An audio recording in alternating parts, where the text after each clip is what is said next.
La pensée de la semaine, la communauté scientifique ne l'a pas accepté, la fraude de Piltdown, avant 1953. Quand on parle de Piltdown, on parle de l'homme de Piltdown. Et je vous explique un peu c'est quoi cette fraude-là de la communauté scientifique. Donc, elle ne l'a pas acceptée avant 1953. Ça a pris 40 ans avant qu'ils admettent que finalement, ils étaient dans l'erreur concernant ce personnage-là, l'homme de Piltdown. Est-ce que les gens voyaient ce qu'ils voulaient voir? Puis ici, on a cet homme-là qui est un spécialiste de l'histoire, un spécialiste de la science, puis il nous dit, c'est dommage que la communauté scientifique ne s'était pas corrigée elle-même. On parle souvent de ça dans le monde scientifique, qu'il y a une autocorrection des différentes hypothèses grâce à toute la communauté qui analyse les choses. Mais là, pendant 40 ans, on a accepté une fraude. Je vous explique ce qui s'est produit. En 1912, à Sussex, en Angleterre, un dénommé Charles Dawson a dit avoir découvert ce qu'il présenta comme un chaînon manquant dans l'évolution de l'homme.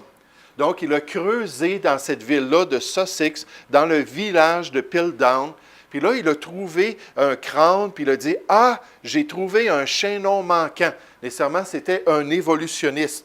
Il affirmait qu'il avait entre ses mains un spécimen d'un hominide vieux de 500 000 ans, faisant partie de la lignée évolutive de l'homme. La Société géologique et le Musée d'histoire naturelle de Londres ont confirmé cette découverte extraordinaire dans l'histoire de l'homme. Ça s'est produit en 1912. Puis ils ont donné le nom de l'homme de Piltdown en l'honneur du petit village où ils ont fait la découverte. Mais en 1953, des scientifiques de l'Université d'Oxford ont pris le squelette, puis il y avait eu des spéculations qu'il y avait eu quelque chose qui avait été fait qui était malhonnête, puis ont décidé, bon, on va prendre le squelette, puis on va l'analyser. Ils n'étaient pas les premiers à le faire, mais ils étaient les premiers à être assez sincères pour voir la réalité, pour s'apercevoir que ce squelette-là, c'était une fraude. Une fraude de toutes pièces.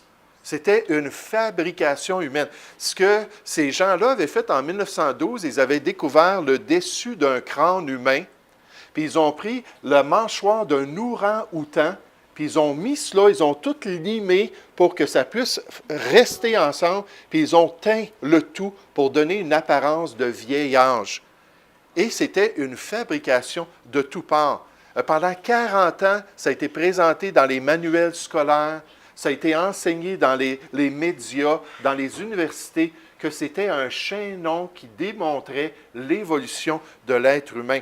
Puis la question pour nous, est-ce que c'est possible que des hommes de science, des hommes qui sont voués à découvrir la vérité du monde naturel, puissent être malhonnêtes pour pousser leur agenda, pour pouvoir démontrer des choses qu'ils veulent que la population croit?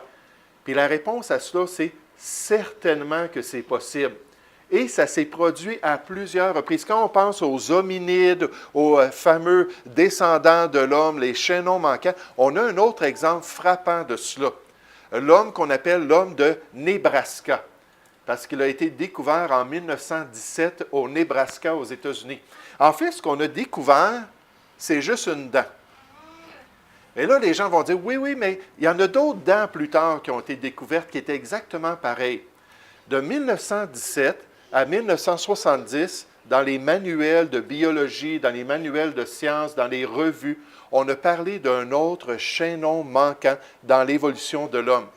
Maintenant, en 1970, on s'est aperçu que la dent n'était même pas une dent d'homme.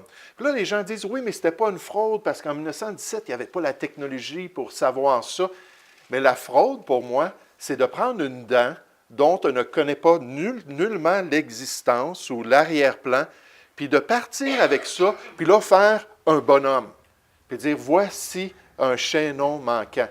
C'est pour ça que la paléontologie, qui étudie les fossiles, souvent on dit que c'est plus un art qu'une science.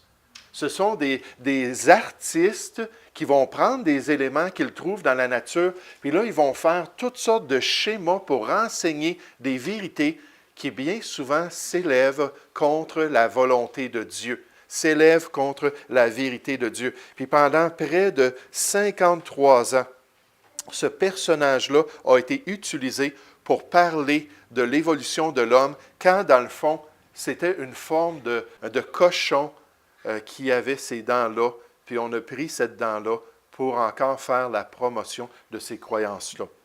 Un scientifique nous dit concernant la méthode scientifique, le plus important à retenir est que ces fraudes furent orchestrées précisément à cause du besoin de démontrer un aspect particulier de l'évolution, de la théorie de l'évolution, à une période où aucune preuve était disponible. Puis en passant, lorsqu'ils ont trouvé d'autres soi-disant chaînons manquants, ça a été plus facile en 1953, en 1970 de dire « mais ça, c'était des fraudes. Là, on a les originales. On a vraiment là, la preuve que l'évolution s'est produite dans l'être humain. On n'a pas été créé là, à l'image de Dieu par le Créateur de toutes choses. » Mais ça a pris des confirmations autres pour que là, ils prennent les choses au sérieux et disent « ça, c'est juste des fabrications. » Donc, il n'y avait aucune preuve de disponible. Voilà une raison pourquoi des fraudes comme l'homme de Piltdown étaient si facilement acceptées dans la pensée évolutive populaire, et c'est encore le cas aujourd'hui. En Extrême-Orient, on nous dit qu'on a découvert un oiseau qui était mi-dinosaure, qui ressemblait vraiment à un raptor et à un oiseau. Puis, je vais en parler un petit peu plus tard de cela. Puis là, ils ont présenté ça comme un autre exemple là, des dinosaures qui sont devenus finalement avec l'évolution des oiseaux. Quand on a examiné attentivement, je pense que c'était les Chinois qui ont présenté cela, on a examiné attentivement le genre de raptor oiseau, on s'est aperçu qu'il y avait la moitié d'un squelette de raptor qui avait été limé pour être mis sur un oiseau. Il y avait un squelette d'oiseau, un squelette de raptor, un petit bébé raptor, puis on avait tout mis ça ensemble pour essayer de cacher avec du plâtre que finalement, c'était deux espèces différentes. C'était encore une fois une fraude. Ils possédaient une histoire de l'évolution, les hommes de l'époque, de l'histoire de l'évolution de l'homme, qui avait besoin d'être confirmée par des preuves scientifiques. Et lorsque l'homme de Piltdown fut présenté, ils l'inclurent dans leur hypothèse pour soutenir leur histoire, c'est-à-dire l'histoire évolutive de toutes choses. Et malheureusement, pendant des décennies, ces personnages-là ont été utilisés pour tromper les gens et les détourner de la foi en Dieu. S'il y a de l'évolution, pourquoi croire en Dieu? Et malheureusement, c'est une réalité. Dans la parole de Dieu, on nous dit « La colère de Dieu se révèle du ciel contre toute impiété et toute injustice des hommes qui retiennent injustement la vérité captive. » Le diable est menteur et il est le père du mensonge. Il va encourager l'être humain à mentir concernant les origines. On nous dit des gens dans les derniers temps, ils veulent ignorer, en effet, que des cieux existèrent autrefois par la parole de Dieu. C'est leur choix de se détourner des vérités de Dieu. Si un chrétien ne fait pas attention, en parlant dans Éphésiens chapitre 4 de la fragilité de l'enfant de Dieu, il peut être détourné par la tromperie des hommes, par leur ruse dans les moyens de séduction.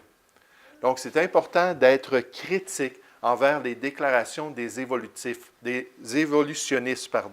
C'est important de vraiment bien analyser les choses parce qu'il y a des gens qui sont prêts à dire n'importe quoi pour soutenir leurs hypothèses.